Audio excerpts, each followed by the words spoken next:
Eder, Mech, Pallister. Logicamente io altri casi non li seguo, non li ho mai seguiti, mi sono ritrovata intortata in questa uccisione, in questo fatto di Liliana che si credeva, hanno preso quel senso unico del suicidio e a un dato momento il problema grosso è questo, secondo il mio punto di vista. Adesso le cose si stanno ribaltando, si stanno rivoluzionando.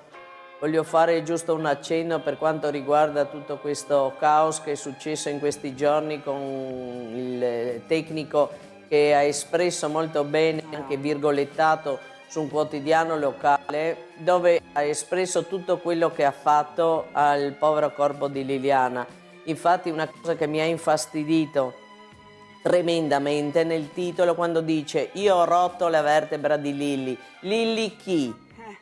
Chi era per te Lilli? Nessuno. Non era una tua amica, non era una tua parente, era la signora Liliana Resinovic, una vittima che si è trovata in un obitorio, che non si è mai capito perché è morta, e seconda cosa, in un posto così sacro, così è passato addirittura anche parlando con le persone che in pratica nel nostro obitorio vengono rotte e spezzate ossa come niente fosse.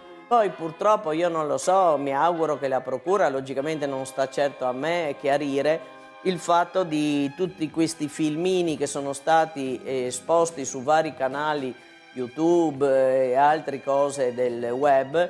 Non riesco a capire come delle persone che sicuramente parlano di cose importanti fra loro non abbiano un canale loro con tanto di password, ma mi fa veramente, ormai ho una certa età anch'io, e dolore e stranezza che magari un bambino di 12 anni vada là e ti trova sto qua col macete in mano e ti trova con un cavatappi da aprire il cervello. Quello che poi l'altro giorno in un emittente TV c'è una giornalista che chiede al diretto superiore del tecnico, chiede appunto come mai, lei ha detto sì, è una procedura normale che succede, poi in un caso di suicidio, ma parliamoci chiaro, in un caso di suicidio che cosa?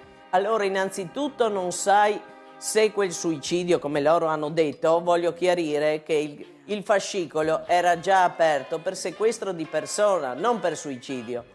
Quindi, allora, a parte tutto questo, ciò vuol dire che tu tanto il suicidio fai finta di niente, tanto è tutto tanto per, ma tu non sai cosa succederà a quel cadavere, non sai, poi c'è stato anche proprio la procura che lo dice tramite il magistrato che dice quel corpo deve essere conservato per eventuali e ulteriori e questi dicono tanto per è un suicidio, anche no. È tutto un po' inverosimile perché la vertebra rotta si era già visto l'8 di gennaio nell'attacco. Lui ha preparato Liliana l'11, quindi non vedo come... perché poi non l'ha scritto, fosse vero. Ha messo tanto di esibizione, non lo so.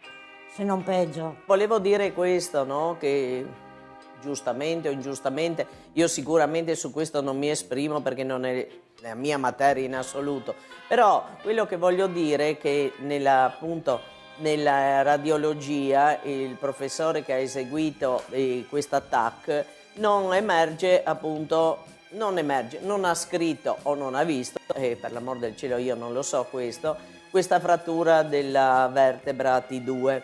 La lesione famosa, la lamina, tutto quello che volete. Quello che però, devo dire la verità, mi ha fatto strano, il fatto che non è emerso neanche il mazzo di chiavi che c'erano dentro sul corpo di Lilli, insaccato con 2 sacchi, non uno. Addirittura quando c'è stata la svestizione il giorno prima dell'autopsia, si sono accorti gli inquirenti di questo mazzo di chiavi. E mi fa strano, dico, che 3 chiavi di metallo non siano state individuate nell'attacco e che anche questo non sia stato scritto. Allora dico, quello non è scritto, quell'altro uno non vede. Poi una cosa che proprio, ma la devo dire insomma, no? Mi ha sempre causato grossi problemi il fatto che il coniuge, o il vedovo come lo volete chiamare, non sia rimasto sempre così passivo. Anche dopo lo scempio, dopo aver detto tua moglie si è suicidata, dopo che il GIP ha detto no, bisogna indagare su un omicidio, certo era contro ignoti, tutto passivo, nessuno sapeva niente. Già mi ricordo in autunno si parlava così con indiscrezioni della T2 e giustamente tutti dicevano sarà la dottoressa Cattaneo.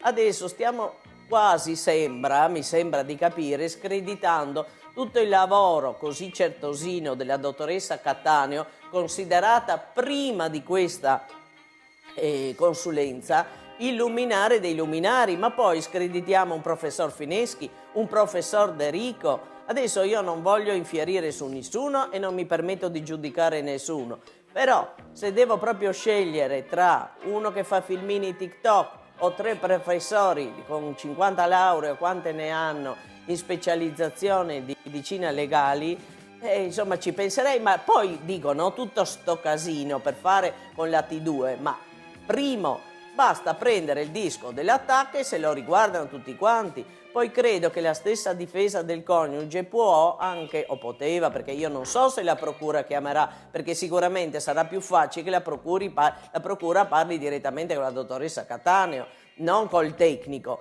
E poi se la difesa ritiene che è importante, perché non fanno come è stato fatto, so, dall'associazione Penelope, per delle persone, dei testimoni che non sono ancora mai stati sentiti, oppure sono stati sentiti in questo periodo e noi non ne sappiamo, è giusto che sia così, potevano fare loro una memoria, un esposto. Invece cosa fa il tecnico?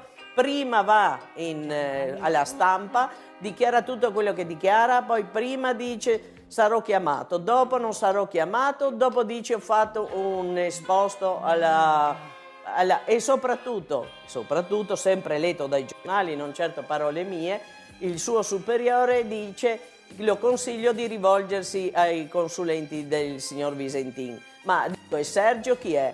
Cioè Sergio ha fatto, secondo il mio punto di vista, adesso a parte tutto, che sapete voi che io non ho mai creduto nel suicidio, ha fatto bene a far sorgere questi dubbi e soprattutto perché hanno trattato in varie occasioni, ma non solo parlo adesso del tecnico, parlo dello scempio e tutto, come un pupazzo sta donna, vi rendete conto? Come un pupazzo. E poi questo io sempre, e di questo è diventato veramente il mio mantra. Chi era con lei quel 14 mattina? Chi era che l'ha menata, l'ha picchiata? Chi era che ha avuto la necessità, dopo che l'ha ammazzata, creare questo suicidio farlocco? Chi sente la necessità poi di spostarla, di farla riapparire? Perché dobbiamo ritrovarla? Qual è il movente? Qual è il motivo? Noi ci perdiamo, io dico ci perdiamo perché non sono un medico, non sono nessuno, con una T2. Certo la T2 è importante perché fa capire ancora quanto peggio sia stata trattata la mia amica e soprattutto il marito rimane Avvocato, passivo. vuol dire qualcosa Io non su comprendo quanto perché sta non è dicendo? che anche lui denuncia tutti. Io sono sempre stata convinta che nel fascicolo di 3000 pagine si possono trovare tantissime già cose, già quella volta, e che poi non sono state, per qual motivo non sicuro non lo posso sapere io, non sono state sviluppate. Seconda cosa, adesso sono iniziate queste perizie ancora più approfondite sui telefoni di Liliana. Poi abbiamo la GoPro che logicamente dei 24 salute, dei 24 punti, noi non sappiamo, come è giusto che sia, cosa gli inquirenti hanno trovato, hanno sviluppato. Infatti adesso avete visto anche voi, è stata sentita la signora Giasmina, ma dopo 3 anni, quindi quello che non c'era prima, per fortuna noi la memoria ce l'abbiamo. Quindi io auspico anche che tutti noi potremo essere sentiti nuovamente, perché è sempre un aiutare la procura, come io credo, e sempre lo dico, anche i parenti di Sebastiano, che non li abbiamo mai visti, gli amici di Sebastiano, ma perché no, il figlio di Sebastiano, la nuora, perché logicamente avrebbero già, a parte quella volta, potuto raccontare cosa era Lilli, chi era Lilli, non solo appunto nessuno accusa, nessuno dice, ma avrebbero potuto arricchire questo fascicolo. L'unica cosa che posso aggiungere è che tutta questa storia della vertebra viene fuori nel momento in cui Sergio fa un esposto all'ordine dei medici e guarda caso c'è un indagato per omicidio, cosa che era già, cioè c'era già l'indagato, non un indagato, L'omicidio era già scritto il 23 giugno dell'anno scorso. Ehi, non dimenticare di iscriverti a questo canale.